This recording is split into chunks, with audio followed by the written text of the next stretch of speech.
Assalamualaikum warahmatullahi wabarakatuh dan salam sejahtera. Untuk kali ini saya nak kongsikan macam mana kita nak buat penyelesaian untuk soalan tangent. Okey, kita cuba untuk menyelesaikan soalan tangent. So dibagi dekat sini ada separuh parabola. Okey, ada Rx, ada dua lengkung dua lengkung yang berjejari R20, R35 dan juga tangent satu tangent bulatan yang bertangent dengan R20, R35. Kemudian ada satu lagi garisan yang bertangent dengan R20 iaitu ED. Okey, kita boleh selesaikan dengan banyak kaedah lah.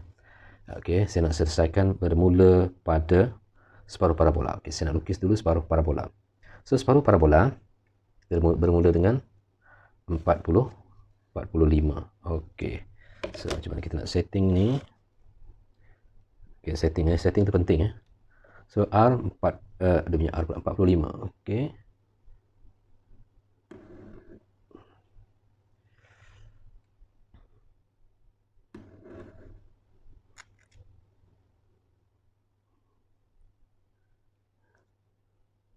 Kemudian tinggi dia sebanyak 70. Okey, kita buat tinggi dia.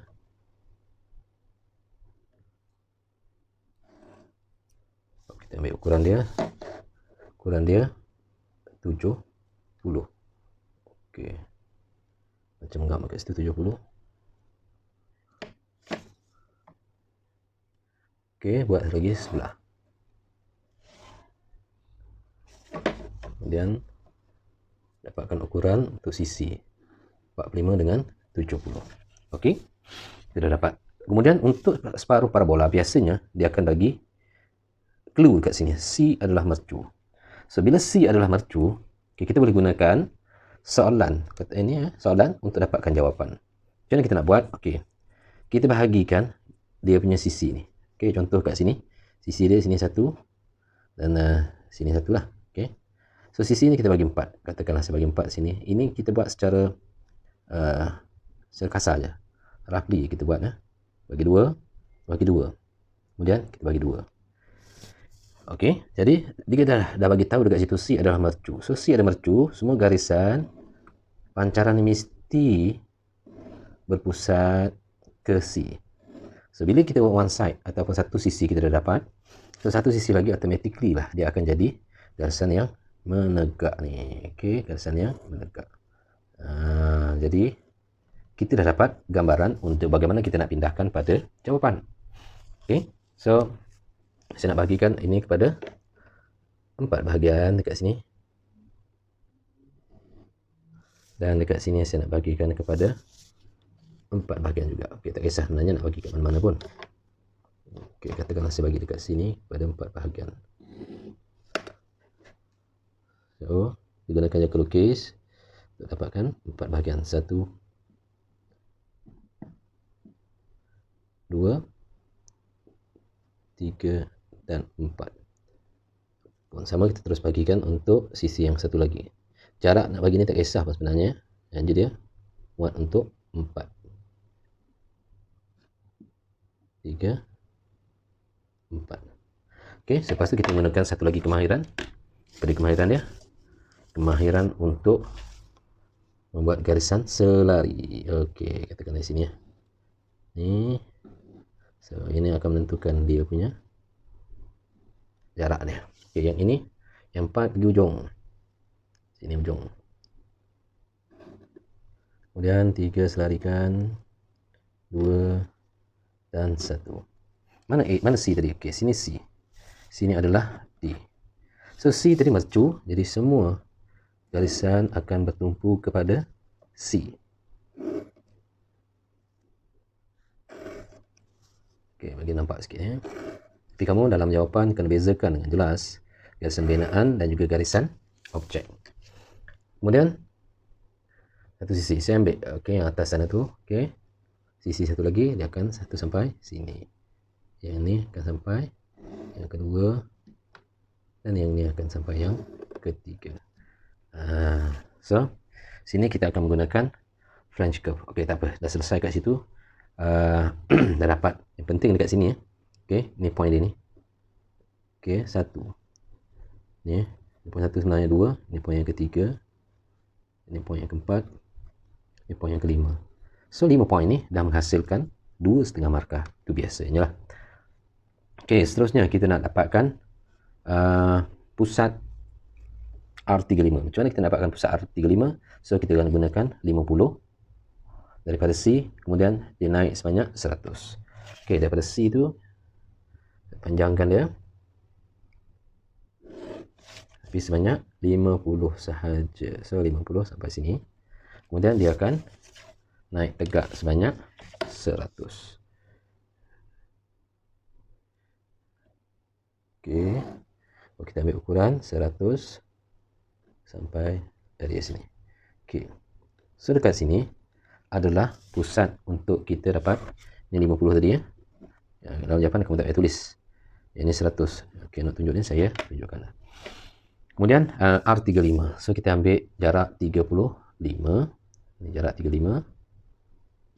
So daripada pusat ini kita buat dulu garisan. Kita buat dulu bulatan. Okey. Bulatan R35. Okey, kemudian daripada R35 agak-agak kita boleh dapat ke R20. Okay, nak mencari macam mana nak mencari pusat R20. Kalau daripada pusat R35 pergi pada 70, dia akan sampai area sini. Okey. Kemudian kita tak dapat jarak ni ya. Jarak ni kita tak ada sebenarnya.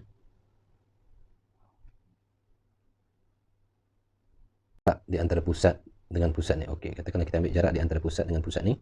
Yang daripada melintang kita dapat jarak dia punya yang menegak ni.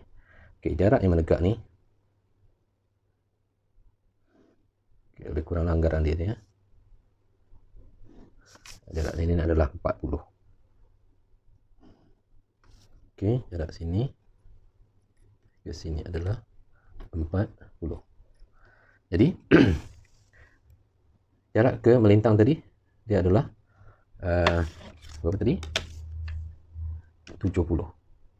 So kita buat garisan dulu melintang daripada pusat. Kemudian dia menegak naik sebanyak 70. Okey, ini tadi 70. Daripada garisan 70 tadi dia menegak naik sebanyak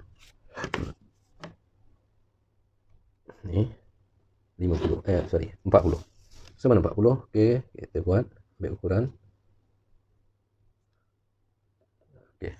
Ini adalah pusat untuk R20. So kita buat dulu R20. Ambil jarak jari 20.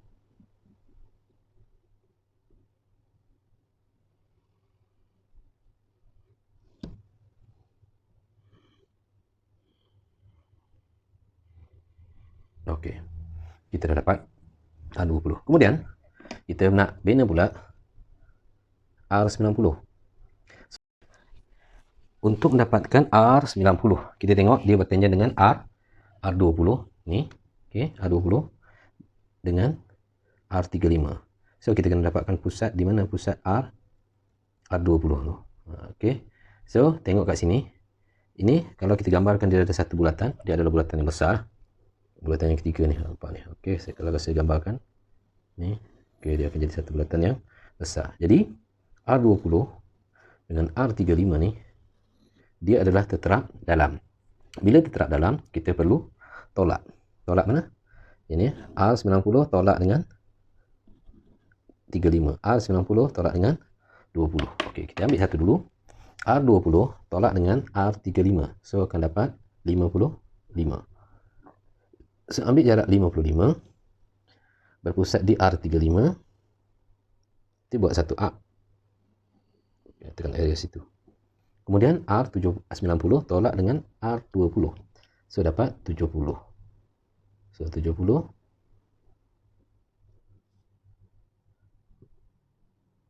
Kat sini. So yang ini adalah pusat baru. So bila dapat pusat baru ni, kita perlu buat apa? Sambungkan pusat ke pusat untuk membentuk garisan normal. Pusat ke pusat untuk membentuk garisan normal. Jadi barulah kita tahu titik A itu dia sampai ke mana had dia. Begitu juga dengan titik F. Okey, jadi jarak ni okey, di antara pusat sampai A ni adalah 90. Kita tengok dekat sini. 1 sampai okey, 90. Jadi kita boleh buat lengkung atau lengkung 90, cek dulu sampai F. Okey. So dia bertangen di antara R35 sampai R20. Okey, selesai. Kemudian kita nak dapatkan RX. RX ni dianya adalah satu lengkung yang bertangen dengan R35 dan juga titik C. Okey, so kita cuba nak menggunakan kaedah AND method. So AND method macam mana? Okey, kaedah saya senang macam ni. Daripada titik C kita tengok, okey, tahu mata dekat sini. Daripada titik C kita tengok RX ni pusat dekat mana sini. Okey, jadi daripada titik C mesti dia akan naik macam ni. Kita nak bentuk N ya. Jadi daripada pusat R35 pun kita akan naikkan juga sampailah jumpa dia punya sukuan dia. Sukuan dekat situ. Daripada sukuan tu baru kita gariskan C ke sukuan. Okey, C ke sukuan. So kita gunakan soalan. Mesti dekat sini tepat. Okey, kalau tepat baru kita boleh apply pada kertas jawapan. So kita dapat C. So kat sini saya naikkan sampai dia punya sukuan di atas ni. Tarik pergi C. So dekat sini saya dapat B. Inilah saya punya B. Jadi mesti gunakan pusat melalui titik B, panjangkan. Okey, kemudian daripada C tadi kita dah naik. Yang membentuk N, mana N dia? Okey, ni dah dia N dia. Ni dan dia naik. Inilah N. Kalau bernasib baik, okey, ni akan jadi pusat untuk lengkung. Okey, kita cek tengok. Ini mesti sampai B, mesti ngam-ngam sampai C. Ngam. Yang ni ngam. Okey, bernasib baik. So kita anggaplah kamu tidak bernasib baik. So bila tidak bernasib baik, CB tu kita kena bahagikan, buat bahagi garis pembahagi. Okey, CB. Ini kaedah paling tepat untuk mendapatkan pusat. Okay. Bila kita dah bagi, kita garis, buat garisan.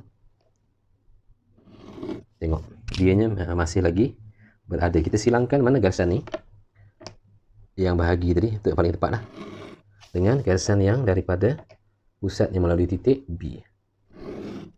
Okay, so kita dapat pusat di dekat situ.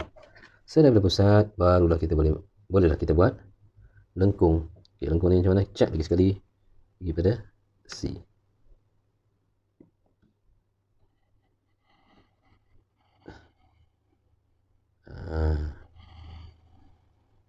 Okey, kemudian barulah kita perkemaskan. Kita dah dapat A, dapat B. So ni R35 daripada A. So jangan berlebih lah. Sebab kita dah tahu dia punya had dia sampai A. Sampailah ke B. Macam mana boleh lari pula ni? Okey. Ini bukan masalah apa ni. B akan sampai A. Okey. Okey, pusat yang lari. So kita dah dapat untuk situ. Kemudian kita nak cari garisan lurus ED yang bertangen dengan R20. Okey, sama kaedah dia tadi. Tak, yang ni tak sama. Yang ni kaedah dia lagi mudah. Sebab dia garisan lurus. Tadi kita nak cari garisan yang melengkung. Ini garisan lurus. Bila garisan lurus, kaedah yang ni paling senang. Sambungkan A ke pusat. Sangat penting. Yang pusat sangat penting untuk tangen ni. Kemudian kita bahagikan. Daripada D ni dengan pusat bahagi 2. Nak cari apa? Nak cari dia punya titik tengah sebenarnya. Okey. Saya nak cari titik tengah. Mana titik tengah dia? Okey, ni. Tu titik tengah. Saya tanda kat situ saja. So, daripada titik tengah, kita buat semicircle ataupun separuh bulatan. Arah mana?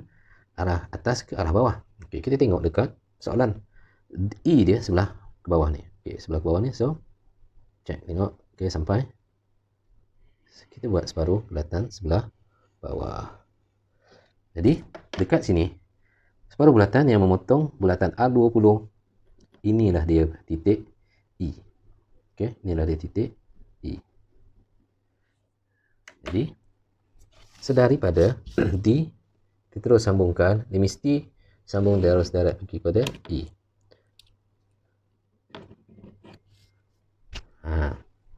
Dia tak boleh nak motong, dia tak boleh renggang yang tak menyentuh. Dia mesti menyentuh. Memotong pun atau memotong bulatannya pun tak boleh. Kemudian kita kemaskan untuk R20 E sampai F. Okey, R20 daripada E sampai F.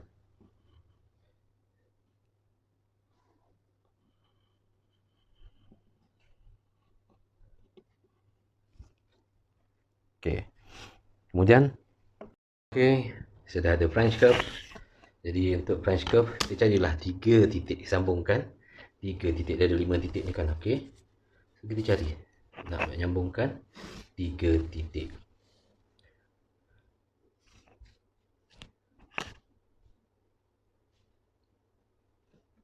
Okey, saya rasa ni ngam. Kat mana? Sebelah situ. 6.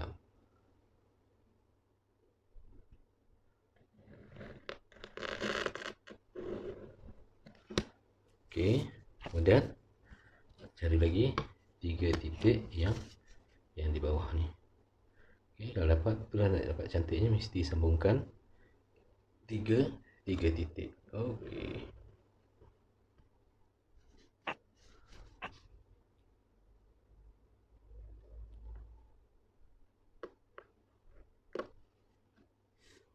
So, kita tengok, comparekan dengan soalan tadi. Bentuk dia okey tak? Dari tak? Kalau tak okey, kalau dah okey, dah puas hati, bentuk dia sama, okey, apa yang kamu buat tadi adalah betul. So, dapatlah berapa markah? Biasanya sini adalah 15 markah. Okey, semoga perkongsian ni fahamkan. Okey, hafalkan. Yang mana penting tadi, nak mencari Rx, kita menggunakan Rx. Dapat ni tulis terus. Kalau boleh cari N method. Okey, lepas tu yang ini kita lakar dulu ya. Lakar pada soalan. Pada soalan untuk dapatkan jawapan. Lakar untuk dapatkan jawapan. Okey. Saya rasa sampai situ dulu. Yang mana tadi N method penting untuk R, Rx, dan yang selalu salah lah jawab untuk half parabola. Kita gunakan soalan untuk buat lakaran dahulu. Barulah kita pindah kepada ruang jawapan. Okey, semoga berjaya mencuba untuk menjawab soalan tangent. Sampai jumpa lagi insyaAllah. Assalamualaikum.